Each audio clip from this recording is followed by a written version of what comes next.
Fried chicken is a beloved dish around the globe. In Japan, it has become a Christmas tradition for families to order American style fried chicken, incorporating it into their festive celebrations. In China, where chickens once symbolized the dawn of a new day, KFC has risen to be the leading fast food chain. In the United States, African Americans often refer to fried chicken as the gospel bird, highlighting its deep ties to Sunday church culture. One reason for fried chicken's worldwide popularity might be the countless ways it can be marinated, seasoned, coated, and fried. The classic southern US version is coated in flour or batter and fried to a crisp.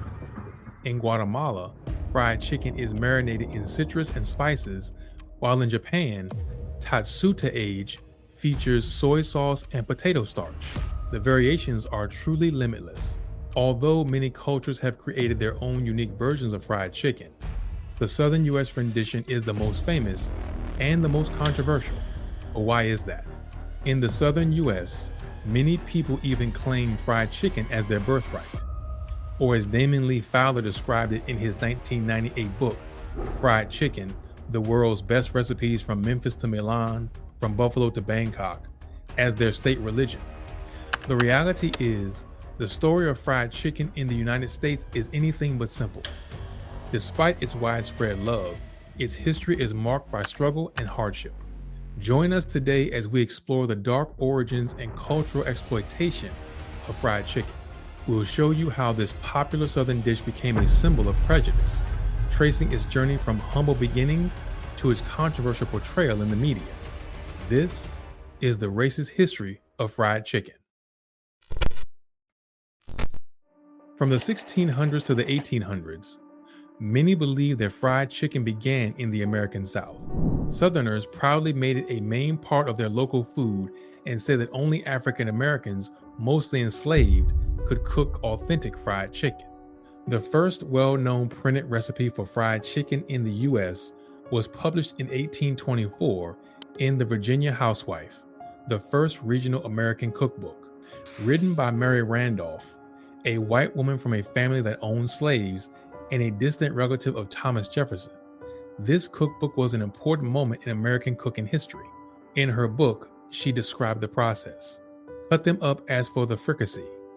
Dredge them well with flour, sprinkle them with salt, put them into a good quantity of boiling lard, and fry them a light brown. Although this dish's history goes back further, this recipe set the standard for generations of Southern cooks. Even though this recipe was famous, it was actually Scottish immigrants who settled in America during the 1600s who first introduced fried chicken to the continent. However, their cooking style was simple and focused more on the frying method than on the detailed seasoning. So, what gave Southern US fried chicken its unique flavor? Food historian Adrian Miller points out that by the 1700s, fried chicken was a common dish among white families in the South. However, the dish changed significantly when West African cooking techniques were added to Southern kitchens. West Africans did not make fried chicken the same way many Southerners traditionally did.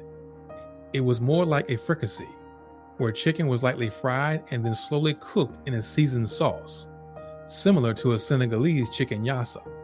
However, the forced migration of Africans to the Americas during the transatlantic slave trade unintentionally led to a blend of two different cooking traditions.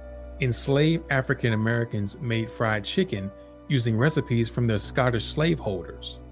Over time, African American cooks took ownership of the dish, adding their unique cooking styles. With their skill in seasoning and frying, they changed fried chicken from its Scottish roots into a dish that became as iconic in Southern cuisine as black-eyed peas, cornbread, collard greens, macaroni and cheese, and sweet potato pie. The blending of West African spices and Scottish frying methods led to the creation of a culinary marvel. The combination of aromatic spices like paprika, cayenne pepper, and garlic, with the intense heat and sizzle of frying, produced a delightful mix of flavors and textures. This perfect combination turned fried chicken from a simple dish into a beloved American classic. Fried chicken was already a well-known and integrated dish in Southern cuisine, even before the U.S. Civil War. However, for African American slaves, it held a deeper meaning. Cooking and eating fried chicken was more than just nourishment. It was a subtle act of independence and resistance against their harsh conditions. Despite the strict rules imposed on slaves, many slaveholders allowed them to raise chickens and sell or trade eggs. In West Africa, chickens held spiritual significance and were part of various religious ceremonies. The enslaved Africans brought these practices with them to the Americas. In the southern U.S., African Americans made fried chicken their dish of choice for communal meals after church or when the pastor visited someone's home for dinner. The pastor, as the honored guest, was served first and given the best parts of the chicken, usually the breast, which were known as preacher's parts until the 1950s. Given the deep religious connection to fried chicken, it's no surprise that names like Gospel Bird and Sunday Cluck are still meaningful in African American culture. In the 19th century, fried chicken became a way for many African Americans to gain economic independence. Dr. Psyche Williams Forson, in her influential book, Building Houses Out of Chicken Legs, Black Women, Food, and Power, explains how the town of Gordonsville, Virginia, with a population of 900, earned the nickname Fried Chicken Capital of the World in the late 1800s. Gordonsville was an important stop on 2 railroad lines during the Civil War, but trains at that time didn't have dining cars. According to Dr. Psyche Williams Forson, when tired train passengers arrived in Gordonsville, Black women quickly offered a variety of foods, including fried chicken. Since fried chicken could be easily transported before refrigeration existed, white passengers often bought it from African American cooks through the open train windows. Fried chicken was marketed as a Southern or Black specialty, often using derogatory language and imagery.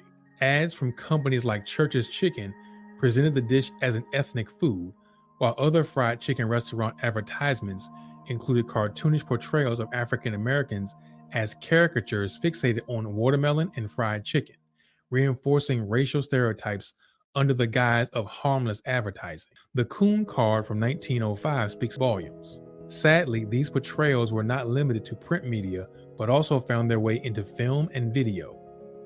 Films like The Birth of a Nation reinforced racist stereotypes by associating Black people with fried chicken, damaging its image for generations. This 1915 silent movie by D.W. Griffith, which is profoundly racist, tells the story of the so-called heroic founding of the Ku Klux Klan. Unfortunately, it was hugely popular when it premiered. In one scene from the 3-hour film, a group of actors portrays Black elected officials as lazy and unruly, acting crudely in a legislative hall. The message to the audience was clear. This is what happens when Black individuals are allowed to vote. Some of the legislators are shown drinking, others with their feet propped up on desks, and one is exaggeratedly eating fried chicken. Another deeply offensive film is The Jazz Singer from 1927, one of the first feature-length talkies which featured Al Jolson in blackface and reinforced harmful stereotypes. The film often portrayed African Americans in a demeaning way, with exaggerated images of them holding watermelons and fried chicken, reducing a rich and diverse culinary heritage to a single derogatory narrative. An examination of film posters from the 1920s through the 1950s also reveals a troubling trend where fried chicken was used to marginalize African Americans. As we move into the mid-20th century, the commercialization of these stereotypes becomes increasingly apparent. Aunt Jemima and Uncle Ben were more than just brand mascots. They were caricatures that capitalized on the very stereotypes under discussion. Aunt Jemima was created in the late 19th century and became famous for its pancake mix and syrup. The brand featured a caricature of a mammy figure, a stereotype of African American women as contented servants. This image was based on a character from minstrel shows and was used in advertisements that portrayed Aunt Jemima as happily serving a white family, often in a setting resembling a plantation. During this time, the mammy stereotype emerged. The mammy was depicted as a loyal, overweight Black woman devoted to her white family, frequently shown in the kitchen preparing fried chicken. This stereotype reinforced the idea of Black women as subservient and maternal, while ignoring the harsh realities of their experiences with racism and inequality. Meanwhile, Uncle Ben's brand, introduced in the 1940s, used the image of an elderly African American man in a suit, which played into the stereotype of the happy servant. The brand's marketing emphasized Uncle Ben as a figure of hospitality and good service, once again reducing complex cultural identities to simplistic and stereotypical representations. By the 1950s, market research showed that Aunt Jemima had become one of the most recognizable brands in the US, indicating that this stereotype was not only widespread, but also highly profitable. Fast forward to 1964, a pivotal moment in American history when President Lyndon B. Johnson signed the Civil Rights Act. My fellow Americans, I am about to sign into law the Civil Rights Act of 1964. Ironically, that same year saw the rise of fast food chains like Kentucky Fried Chicken, KFC, presenting a culinary paradox. While the Civil Rights Act aimed to break down the barriers that had long divided the nation, KFC appeared to reinforce them in a more subtle way. Colonel Harlan Sanders, the founder of KFC, quickly became a household name with his secret blend of 11 herbs and spices. However, what is often overlooked is that intentionally or not, KFC's business strategy perpetuated the fried chicken stereotype. The company primarily targeted low-income, predominantly Black neighborhoods for its franchises. This approach not only capitalized on, but also further entrenched the racial and socioeconomic associations with fried chicken, subtly reinforcing the very divides the Civil Rights Act sought to eliminate. A study from the late 1960s revealed that fast food chains like KFC were disproportionately located in marginalized communities, leading to accusations of food redlining. This term refers to the practice of strategically placing these restaurants in specific demographic areas, similar to how redlining was used to limit access to housing. Although legal barriers to integration were being dismantled, the placement of fast food outlets became an unexpected source of racial tension and division. As African Americans began frequenting restaurants that were previously off limits to them, the stereotypes associated with foods like fried chicken were reignited. The dish evolved into a complex symbol representing both cultural pride and ongoing prejudice. Consider the sit-ins that occurred at lunch counters across the South. These acts of civil disobedience were aimed at ending segregation, but the choice of food ordered also carried a powerful political message. By ordering fried chicken in establishments that had once been exclusively white, individuals made a statement of reclaiming their rights and defying entrenched stereotypes. Civil rights leader Malcolm X spoke about how food was often used as a tool to keep communities marginalized. In his speeches, he highlighted how even after the Civil Rights Act, the stereotypes associated with foods like fried chicken continue to perpetuate inequality and division. Today, fried chicken has a global presence that is undeniable. From Seoul to Sydney, Nairobi to New York, the dish has captured the hearts and appetites of people around the world. International chains like KFC have established themselves in 145 countries and territories. However, despite its worldwide popularity, fried chicken still carries the weight of its historical baggage. Fusion dishes like Korean fried chicken and Japanese karaage reflect the global adaptations of this popular dish.